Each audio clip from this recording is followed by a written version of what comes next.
I'm Natalie Boyle, and welcome to Culture of Caring with Natalie Boyle. Okay, I may need to work on that one, but welcome to our first podcast. I am so excited to be sharing Culture of Caring with you today.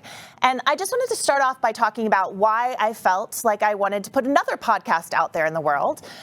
In addition to the fact that there's always more laundry and driving, I really wanted to share because the last few years, as I'm sure we all know, have been hard and sometimes impossible.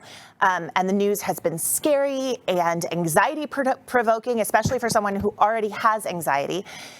And one of the things that I've been so grateful for is that no matter how bad it got, when I was teaching 7 second-grade girls math in my house because I thought it was a really good idea to go ahead and do a pod school and I'll watch all the kids one day.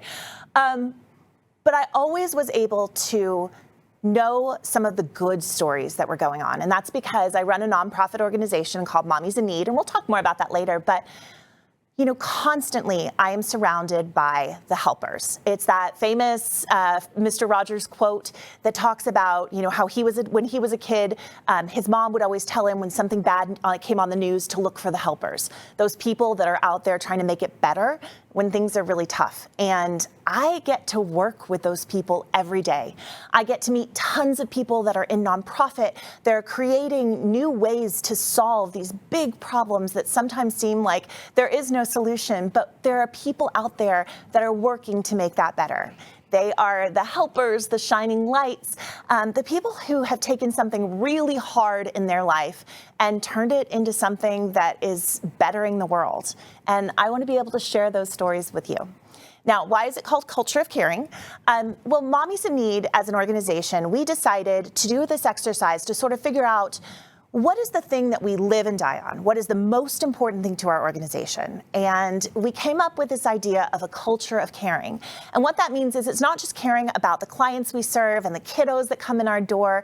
It's caring about each other. It's being together and caring about the staff, about caring about the board and the donors and the volunteers and everyone surrounding in this culture of caring and caring for the broader community, kind of doing all the good in all the ways we can. And so that's how we get to Culture of Caring. And most of the time, I'm going to have a guest on, and I'm going to let them share their stories. But today, since this is our first one, I wanted to share my story. And I just want to up top kind of share that it is a hard one, and it's very personal, and there's a lot of medical trauma involved. So if that bothers you, please feel free to skip ahead. But I really believe in being transparent. And I think that when we share the hard parts, that's part of the way that we get to show how beautiful things can come out of hard things. So I grew up in Dallas, Texas. I went to Georgetown. I lived in DC and then New York and then LA. And I was living in LA with my husband and working at a movie studio, which was so fun and I loved it, and found out I was pregnant. And we decided that I was going to take maternity leave and then go back to work. And then we found out that we were having twins. And we started looking at the cost of putting 2 infants in childcare in Los Angeles and discovered that that probably wasn't going to work for us. So we started looking to move back to Dallas where all my family was so we would have some support. And my husband started looking for jobs. He wasn't really finding anything. So we thought, okay, well, we'll just, kind of figure it out. After the babies are born, we'll move. And then he got a job offer, but it was when I was 30 weeks pregnant with twins. And I was not like a tiny pregnant person. I was like a big, giant belly pregnant person. And so I'll never forget, we had to go to the doctor like hours before the flight and get a note that said I was allowed to go on the airplane because I wasn't going to give birth on the airplane. And then they made me go in a wheelchair through the airport because they were like, you might go into labor while you're walking or something. And so I had to hand that note. And then the next day, as soon as I landed, I had to go to my new doctor. So it was already started off kind of crazy. But the birth itself was great. I had a C-section. The babies were healthy and big and didn't have to spend any time in the NICU, which we were thrilled about. And just kind of started being a twin mom in those early days. And my babies were not babies that slept at all. They didn't sleep through the night once until they were like almost 2 years old. So it was pretty rough, but normal rough. But then I started getting sick. And I was getting these infections. I would be like running fevers and then go on antibiotics and that wouldn't go away.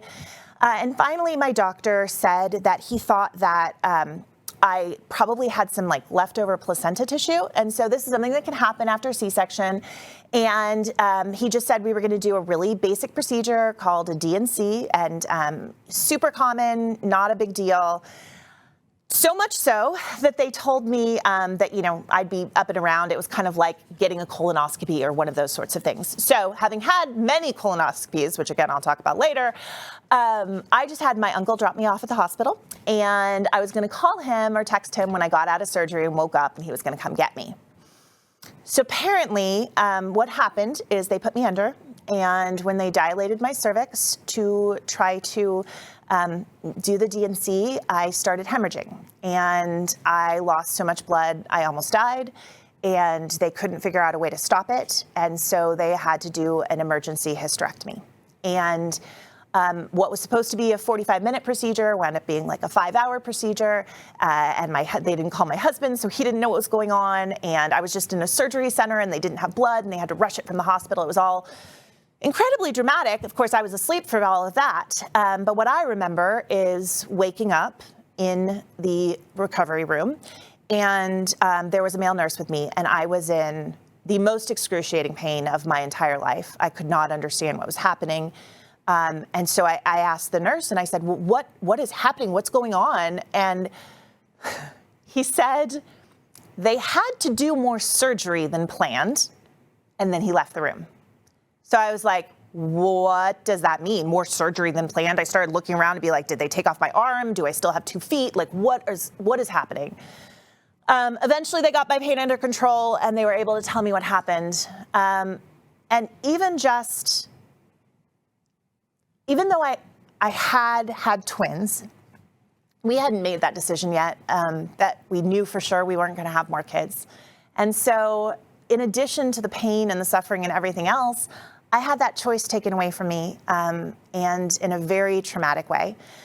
And then I was in the hospital for a week, and my twins were 6 weeks old. So I was in the hospital, I was still nursing, and I remember I did crazy things, because new moms are crazy.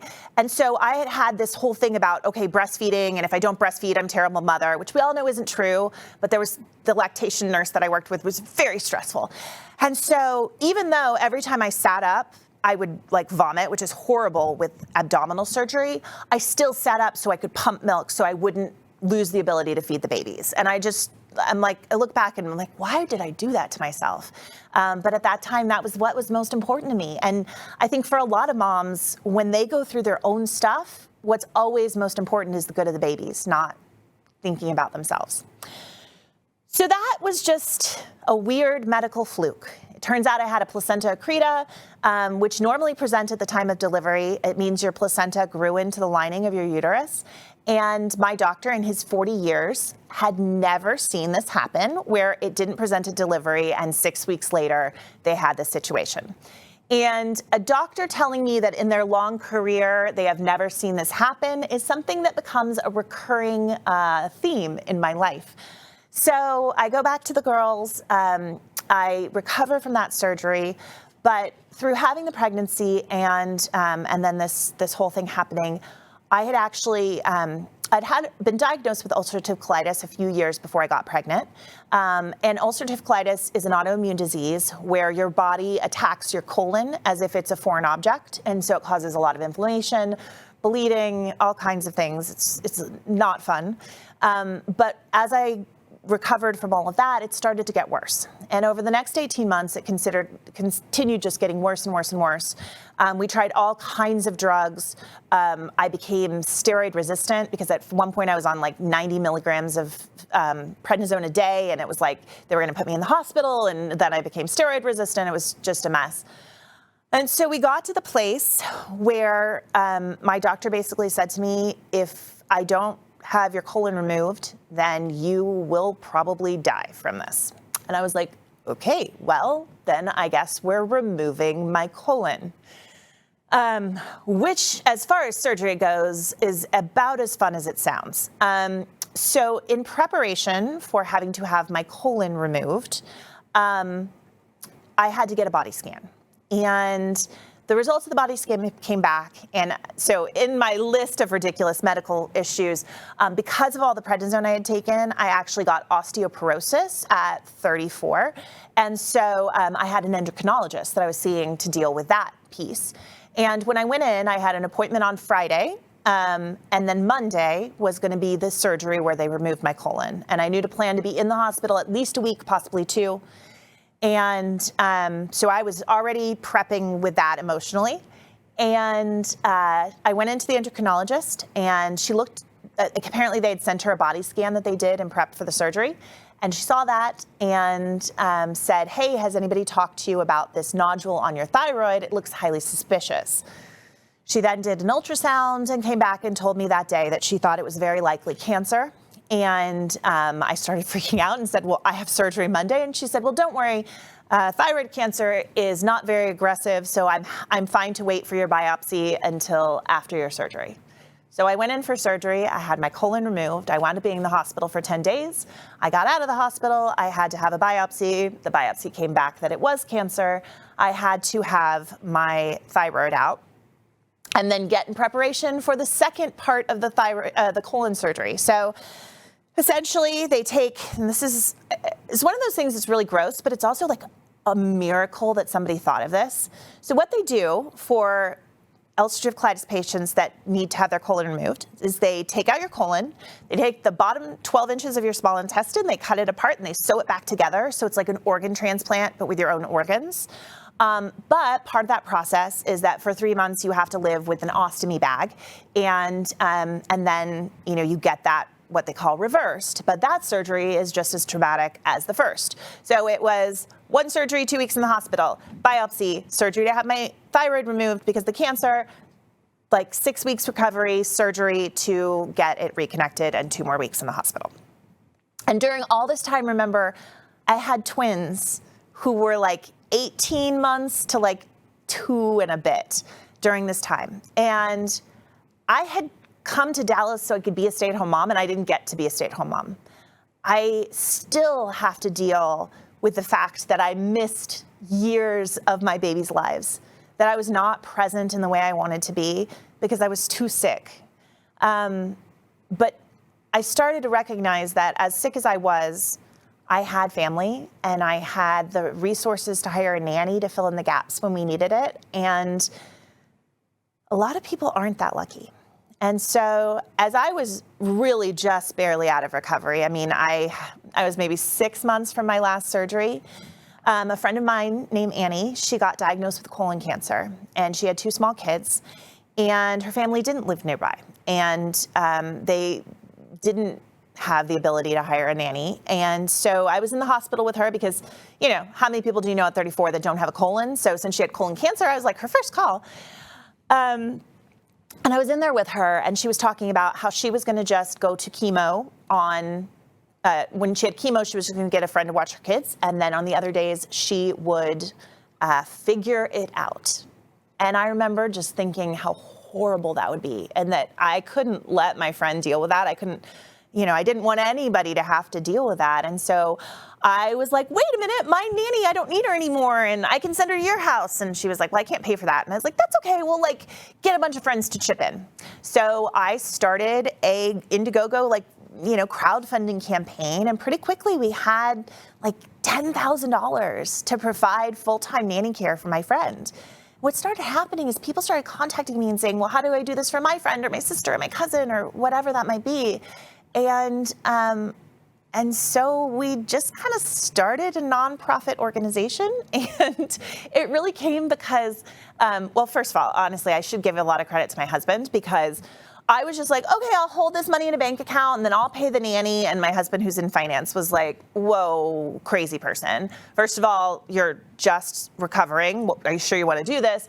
But second of all, we cannot just hold money in an account and be like, I'm doing good things with it. It doesn't work like that. So I got my 501c3 and we incorporated under the name Mommies In Need and formed a board, and we started hiring more nannies and raising more money and helping more families.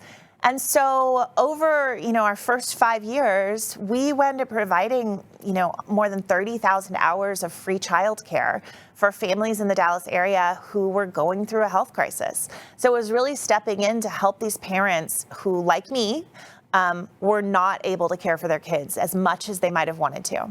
And we did everything very intentionally, and a lot of it came from my life experience. So we committed to sending the same nanny to the same family for the entire duration of their medical crisis. And the reason for that was because I couldn't hire a full-time nanny. I kind of filled in the gaps between when my parents came and when my in-laws moved in with us for 3 weeks. And, I love you guys, but it was a lot. And with all of that, I remember thinking, if I have to show one more person where I keep the sippy cups, I'm going to fully lose it. And so, we figured it out, but it wasn't ideal. And so I got the chance to create an ideal situation for the families that were going through it. And yeah, so we just started growing and just helping these families with one thing. We couldn't take away a cancer diagnosis. We couldn't, we had a mom who had a postpartum stroke and was in the hospital for months unconscious. We couldn't make that better, but we could love on those kids so that mom, when she recovered and she was still in the hospital, she knew her babies were in good hands. But we started to recognize something kind of early in, a few years after providing the service. We started having to say no to families for really heartbreaking reasons, because they didn't have stable housing or because there was overcrowding in their home. Any kind of those kinds of reasons, it just wasn't a good fit. And so we started talking about, well, maybe one day we'll open a childcare center.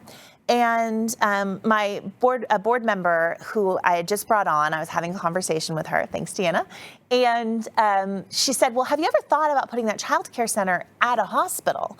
Which I hadn't, but I was like, that's a great idea.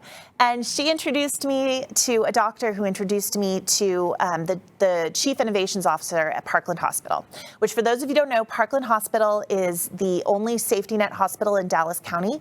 And not only does it have a mandate to care for everybody in need, but it is the most high quality, amazing care. They partner with UT Southwestern. The doctors are top notch. It is this wonderful place. But they instantly, when I kind of brought this to the hospital, they started saying, well, we see every single day parents canceling their appointments because they don't have childcare. We see kids running through the lobby. In the OBGYN department, they said they have moms who actually have to get a gynecological procedure while holding their babies, which is just horrifying, right? So we started working on this project to bring a drop-in childcare center to the hospital. And we did, and we opened it in November of 2020, which was a crazy thing to do. But it turned out to be the best possible time because people that needed the care then really needed it. And we also discovered a couple of things. We discovered that not only did people need the care for these crisis appointments, but they needed it for preventative because we had moms coming in at 7, 8 months pregnant who had had no prenatal care. And we were able to meet that need. We had the NICU call us and say, hey, we've had a 40% drop in parent visitation because of COVID because they were no longer allowing siblings in the building. And they asked if the siblings could come and stay with us. And we said, of course, we want to have that. And so we started taking those NICU babies. And then, we also started providing backup care for the first responders, us caring for those helpers that I was talking about, right? And realizing that if the medical staff can't get to their jobs, then our patients don't have good care. And so we kind of came to this place where the mission of Mommies in Need adapted to caring for kids so families can access healthcare. And with that, we really holistically look at where healthcare and childcare meet. That's our sweet spot. And since November 2020, we've served for more than 2,000 medical appointments. And there's an amazing story behind every single one of those. And over the course of this, we'll start sharing some of those other stories. So that's my story. It's how I took the worst thing that ever happened to me, and I turned it into something that I could be really proud of. And I'll tell you, I went through a lot of mental health trauma as well. I started having panic attacks. I was severely depressed, particularly about all that time I missed with my babies.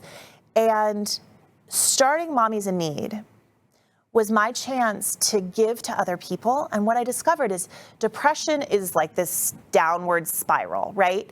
But it's all around you. And it's really hard to be depressed if you're doing something for somebody else. And that's what I had the chance to do. And as much as it has done good for other people, it saved me. Starting Mommies in Need allowed, sorry, I'm a little emotional because this is the first time I've told this story in this depth in a long time. And starting Mommies in Need allowed me the chance to take the worst thing and own it. Because you can't go through something like that and not change. It will fundamentally alter who you are. But you get to choose. And I got to choose not to let it own me, but for me to own it. For me to be able to take that awful thing and do something great with it. And so now I get to share with hundreds of families this great blessing. And you know, as we've started caring for the first responders and all of this, it's a pilot. We're already talking to the next hospitals about how we bring Annie's Place, which is the name of the center, to other locations. And we start trying to solve this problem. And every day I am so proud of what we've been able to accomplish for our families. But if I'm being really honest, the thing that I'm most proud of is that culture of caring we've created for our employees. I love being the boss, but my favorite part of being the boss is that if I see something that other people are doing that I don't want to do, we don't have to. We can remake the way business is done, and I love getting to do that. So, you know, I'm just going to do one little brag here, which is, you know, we opened our childcare center in November of 2020. And since then, we have only had 2 people leave the company. One, because she got her degree to be a phlebotomist and went to go have her like joyous career, which we were so happy for her. And the other because she had twins and wanted to take some time off to be with her babies.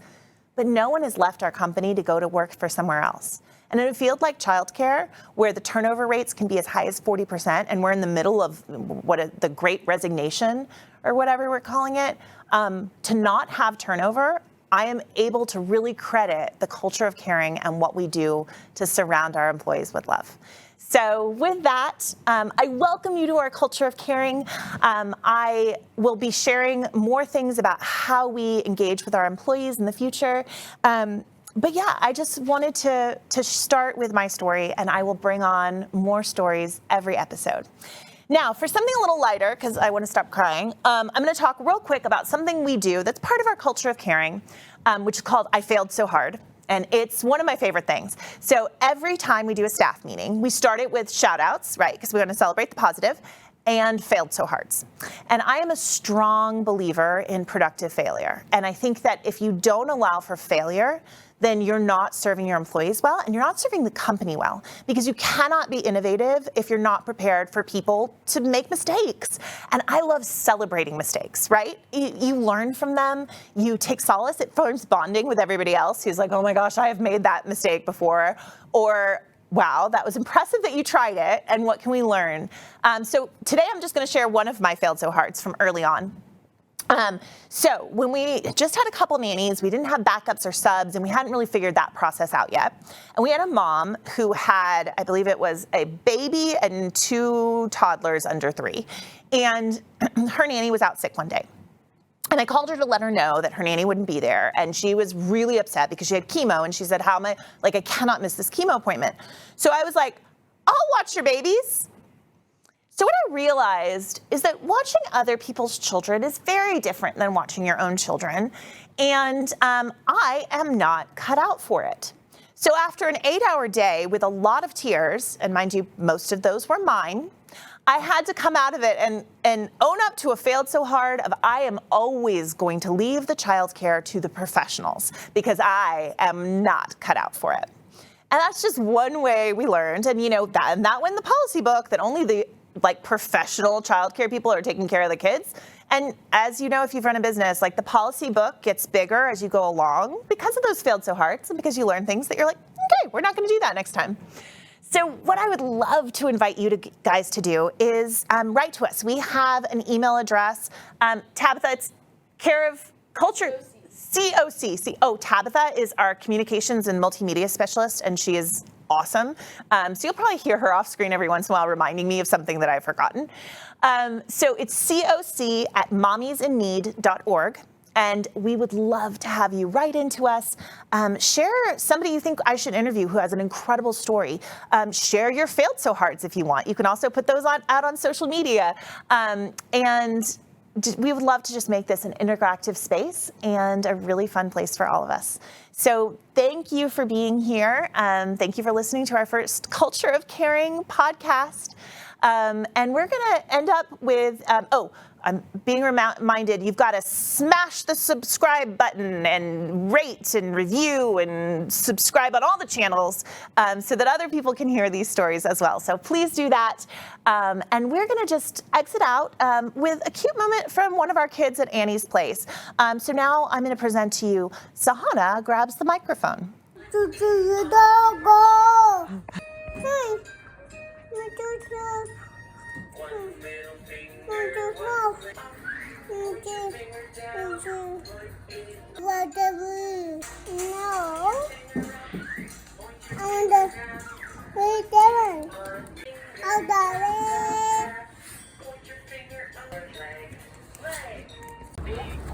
It's the coolest thing. Yeah. Sing that song. I